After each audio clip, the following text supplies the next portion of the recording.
So hello guys, स्वागत है आपका मेरे चैनल पे। मैं हूं सूरज और आज मैं बहुत ही ज़्यादा खुश हूं गाइस, बिकॉज़ आज हमारी 2000 फैमिली कंप्लीट हो चुकी है। तो बस अब आप सबका शुक्रिया अदा करना चाहता हूं जिन्होंने भी मेरे चैनल को सब्सक्राइब किया है, उन सबका दिल से शुक्रिया। तो मैं बहुत ही ज़्यादा खुश हूँ यार, बहुत अच्छा लगता है जब आप लोग मुझे इतना ज़्यादा मोटिवेट करते हो। बस अब आप ऐसे ही मुझे सपोर्ट करते रहो गाइस, और मैं नई नई वीडियोज़ आप सबके लिए लाता रहूँगा। तो शुरू करने से पहले बस आपसे एक रिक्वेस्ट है कि अगर आप चैनल पर नए हो तो इसी तरह की और भी वीडियोस के लिए मेरे चैनल को सब्सक्राइब कर लेना, बेल आइकन को क्लिक कर देना और वीडियो को पूरा देखना ताकि आपको स्टोरी अच्छे से समझ आए। तो अब शुरू करते हैं।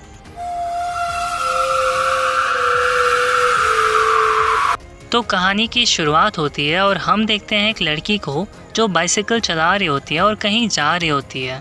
तभी हम देखते हैं कि एक बंदा उस पर अचानक से ही हमला करता है और उसे नीचे गिरा देता है बाइसिकल से। तभी वो लड़की उससे जान छुड़ाकर भाग रही होती है और वो बंदा उसका पीछा कर रहा होता है। तभी वो बंदा उस लड़की को पकड़ लेता है और उससे नीचे गिरा देता है। तो वो लड़की उस बंदे को पहचान जाती है और कहती है, ये तुम हो ना, मुझे पता था ये तुम ही हो। क्या ये मजाक है? क्यों ऐसा कर रहे हो? मैंने तो इस बारे में तुमसे बात की थी ना। पर वो बंदा तो सोच कर ही आया होता है कि इस लड़की को वो मार ही डालेगा, और यही होता भी है। वो उस लड़की को कई बार नाइफ से स्टैब करता है, यानी कि चाकू मारता है, और उस लड़की की मौके पर ही मौत हो जाती है और वो लड़का वहाँ से भाग जाता है। फिर हम देखते हैं लूसीफर को, जो डॉक्टर लिंडा के साथ होता है और अपनी थेरेपी ले रहा होता है। और वो डॉक्टर लिंडा को अपनी स्टोरी बताता है और कहता है कि कल रात मैं क्लोई के साथ था और वो मेरे से काफ़ी अच्छा बिहेव कर रही थी और उसने मेरे लिए ऑमलेट भी बनाया। तुम्हारा क्या ख्याल है इस बारे में? पर डॉक्टर लिंडा तो अपने ही ख्यालों में खोई रहती है और वही लूसीफर से पूछती है कि मेरे अंकल कहाँ हैं, क्या वो हेवन में है या फिर हेल में? तो लूसीफर कहता है कि क्या ये सारी बातें छोड़कर तुम मेरे बारे में थोड़ी देर के लिए सोच सकती हो प्लीज़? तो डॉक्टर लिंडा कहती है, हाँ आई एम सॉरी, मुझे माफ़ करना।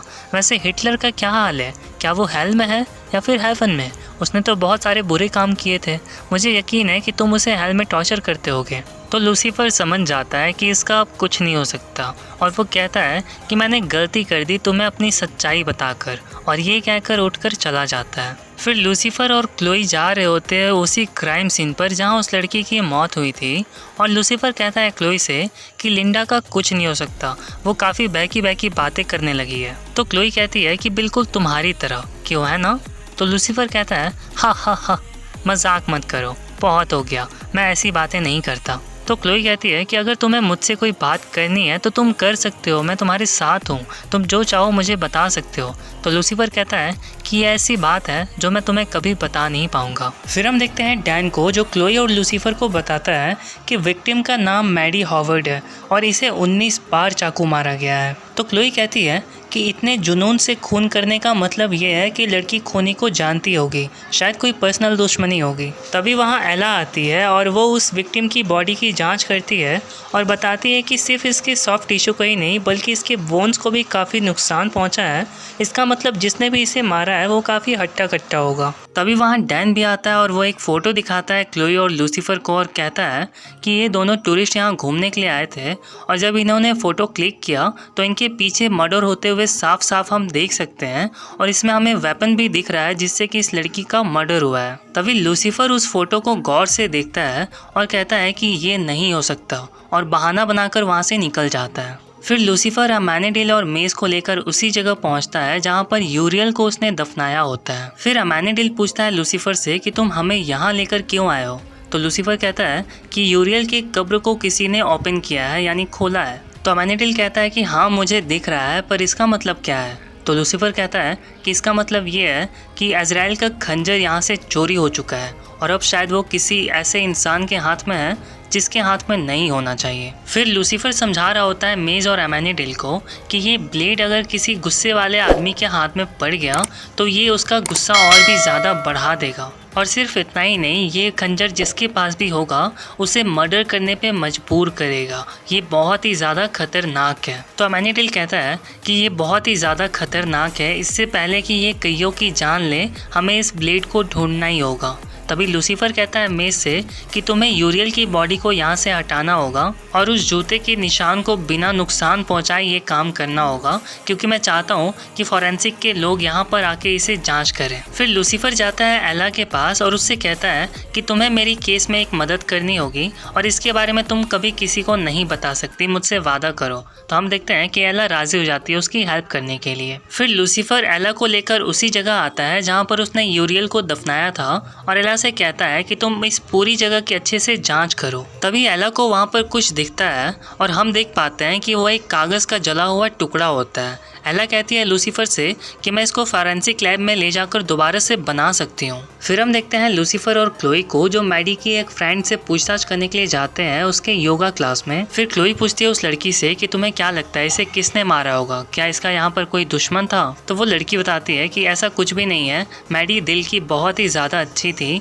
और उसका कोई दुश्मन हो ही नहीं सकता। तभी लूसीफर कहता है उस लड़की से कि तुम्हें जिस पर भी शक है उसकी एक लिस्ट बनाओ और बाद में मुझे वो लिस्ट चाहिए। फिर लूसीफर जाता है एला के पास और उससे पूछता है कि क्या तुम्हें कुछ मिला है? तो एला बताती है कि हाँ, मैंने इस पेपर को दोबारा से जोड़ा है और मुझे पता चला है कि ये कोई साधारण पेपर नहीं है, कि ये एक मैप है। मुझे 2 चीज़ें पता चली है। पहली चीज़ तो ये है कि ये मैप एलिस से लेकर उस जगह तक का है जहाँ तुम मुझे लेकर गए थे, और दूसरी चीज़ ये है कि मुझे इस मैप के पास एक और चीज़ मिली है जो एक टैग है बड़ी कंपनी का। फिर लूसीफर पूछता है एला से कि कौन सी कंपनी का टैग है? तो एला दिखाती है स्क्रीन पर और वहाँ लिखा होता है R&W, यानी कि रिचर्ड एंड विलर्स, और ये कंपनी किसी और की नहीं, लूसीफर की मॉम की है। और ये देखकर लूसीफर बिल्कुल शॉक्ड रह जाता है। फिर लूसीफर जाता है सीधा अपनी मॉम के पास और उनसे पूछता है कि आपने ऐसा क्यों किया?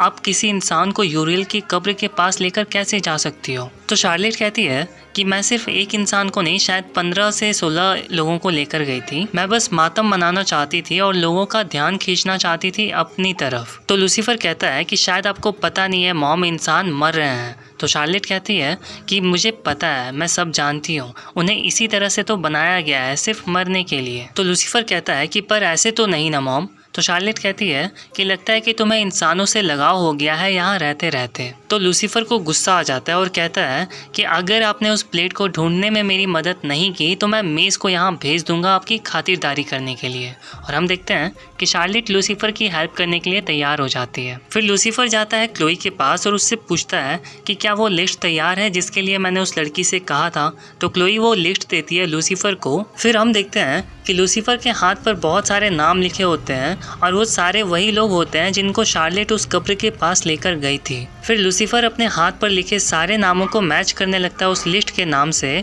और उसे एक नाम दिखता है जो होता है डंकन। और लूसीफर कहता है क्लोई से कि मर्डरर तो डंकन ही है। फिर क्लोई पूछती है लूसीफर से कि तुम इतना यकीन के साथ कैसे कह सकते हो? तो लूसीफर कहता है कि मुझे बस पता है, तुम इसके बारे में पता करो। फिर क्लोई डंकन की फाइल खोलती है अपने कंप्यूटर में और डैन उसे बताता है कि ये डंकन एक लैंडलॉर्ड है उसी जगह का जहाँ पर मैडी योगा क्लास लिया करती थी, और डंकन का काफ़ी बार झगड़ा भी हो चुका है वहाँ के ऑनर के साथ। फिर लूसीफर मेज और एमेनिडेल को भेजता है डंकन के घर पर छानबीन करने के लिए और वो ब्लेड ढूंढने के लिए, पर उन दोनों को वहाँ पर कुछ भी नहीं मिलता और वो दोनों वहाँ से निकलने लग जाते हैं। तभी वहाँ आ जाता है लूसीफर और लूसीफर पूछता है कि क्या तुम दोनों को कुछ मिला?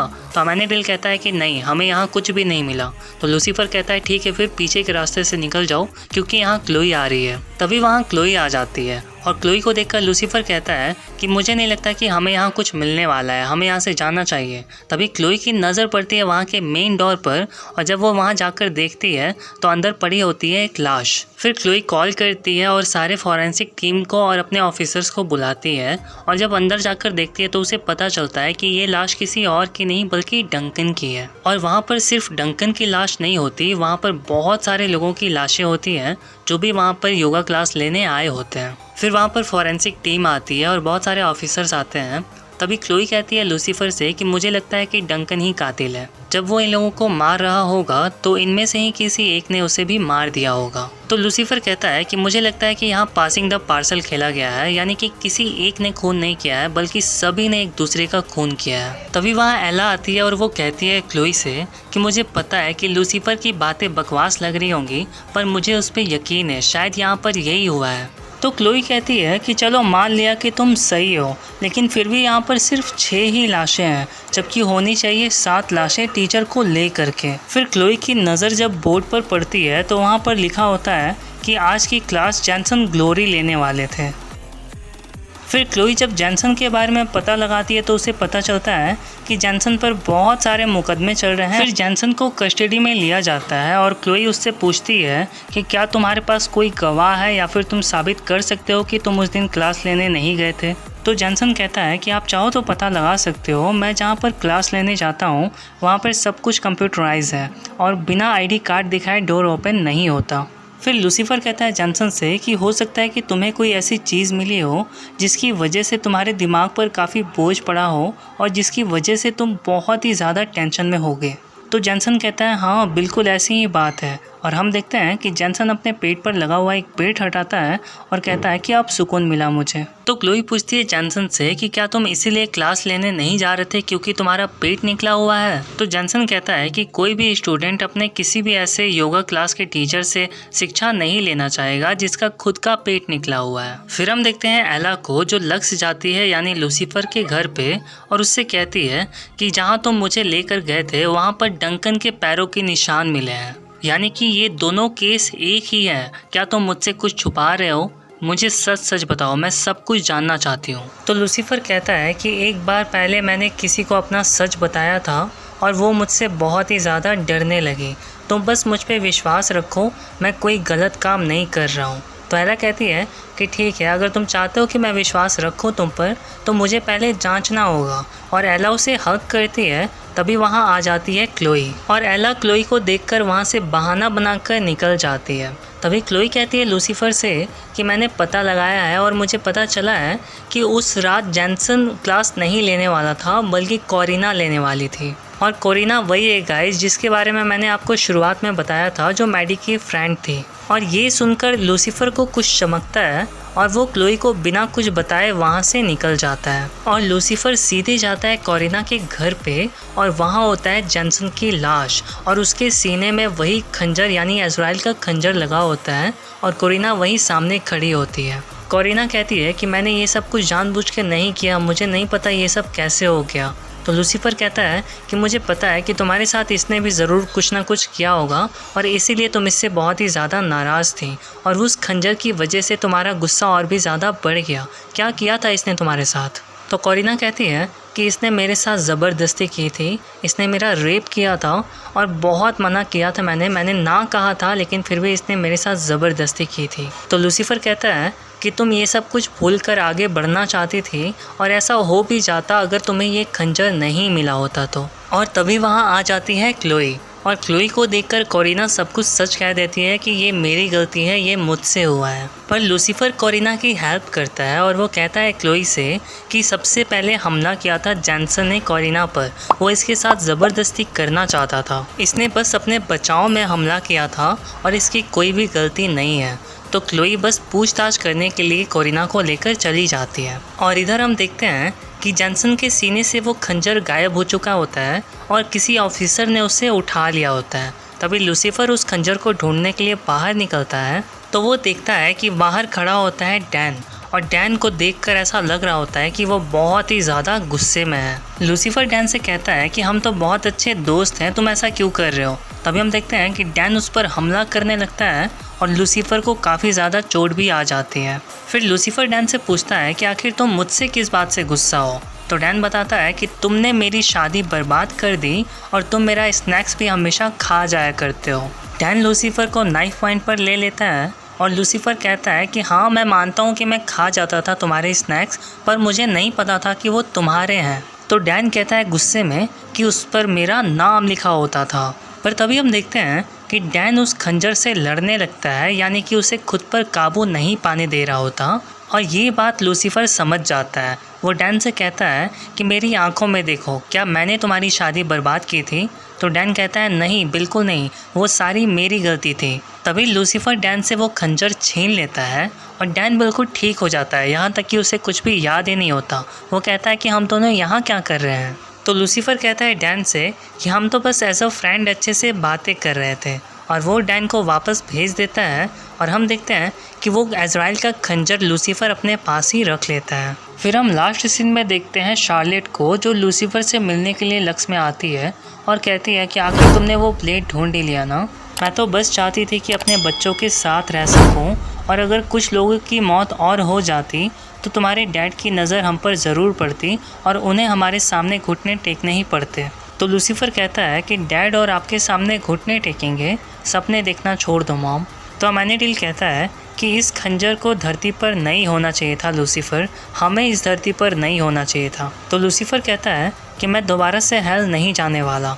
तो शार्लेट कहती है कि तुम्हें हेल जाने के लिए कोई नहीं कह रहा, हम हेवन जाएंगे, वही हमारा असली घर है। तो लूसीफर गुस्से में कहता है कि मेरा असली घर अब यही पृथ्वी है, मैं हमेशा के लिए यहीं रहूँगा। और लूसीफर जैसे ही गुस्सा होता है तो हम देखते हैं कि अज़राइल का प्लेट जलने लगता है अचानक से ही, और शार्लेट इस बात को नोटिस कर लेती है और फिर वो लूसीफर से कहती है कि कोई बात नहीं, जैसा तुम चाहो, और ये बोलकर वहाँ से चली जाती है। और ये एपिसोड यहीं ख़त्म हो जाता है गाइस। वीडियो लेट अपलोड करने के लिए मेरे पास बहुत सारे रीज़न्स हैं, जिनमें से सिर्फ एक ही रीज़न मैं आपके साथ शेयर करना चाहता हूँ। जैसा कि आप सबको पता होगा, और अगर पता नहीं है तो मैं बता देता हूँ कि YouTube से अर्निंग करने के 2 तरीके होते हैं। पहला होता है YouTube रेवेन्यू, यानी कि YouTube पर आप जितने भी वीडियोस अपलोड करते हो उन पर एड्स लगाकर आप पैसे कमा सकते हो। और दूसरा होता है पेड प्रमोशन, यानी कि आप किसी के वेबसाइट को या फिर एप्लीकेशन को या किसी चीज़ को प्रमोट करके पैसे कमा सकते हो।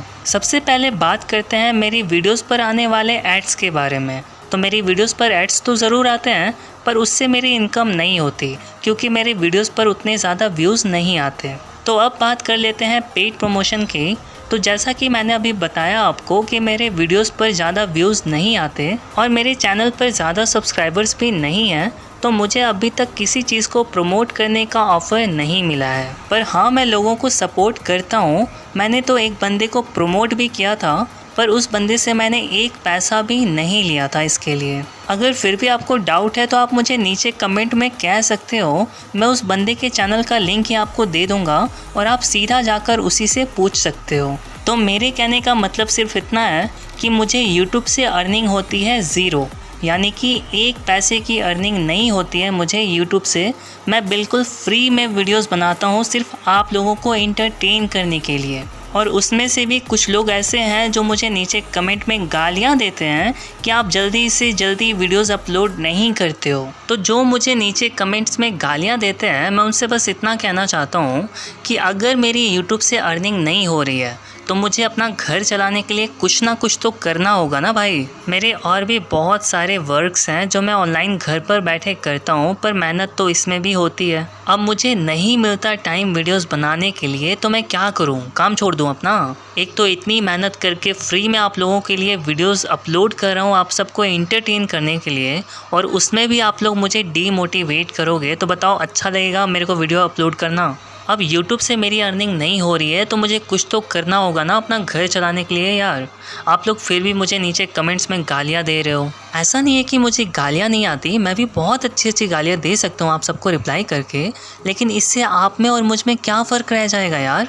अरे बहुत सारी लड़कियां भी हैं जो मुझे कमेंट्स करती हैं या फिर आप लोगों के कमेंट्स पढ़ती हैं, तो ज़रा उनके बारे में भी सोचो कि जब वो आपके कमेंट्स पढ़ेंगी तो क्या सोचेंगी आप सबके बारे में। अपनी इज्जत तो आप लोग खुद गिरा रहे हो ना यार दूसरों की नज़र में। अगर मोटिवेट नहीं कर सकते हो किसी को तो डीमोटिवेट करने की भी कोशिश मत करो। वीडियो अच्छी नहीं लगती है तो नीचे डिसलाइक का बटन दिया हुआ है ना, अरे टैप मारो उसको यार, डिसलाइक कर दिया करो वीडियो अच्छी नहीं लगती है तो। मतलब क्या है यार, मुझे समझ में नहीं आता है। इतनी गालियाँ देकर आपको लगता होगा कि आप लोग बहुत बड़े हो गए हो, बहुत महान हो गए हो यार, दूसरों की नज़रों में गिर रहे हो आप लोग और कुछ नहीं हो रहा। देखो यार, अपनी इज्जत जो होती है ना वो अपने हाथ में होती है, ठीक है। आप सब ना ये गालियाँ देकर बस दूसरों को मौका दे रहे हो कि लोग आपके बारे में गलत सोचें। तो थोड़ा सुधारो यार खुद को, अगर नहीं सुधार सकते हो तब तो भैया कुछ कहना ही नहीं है, मतलब क्या बोलूँ।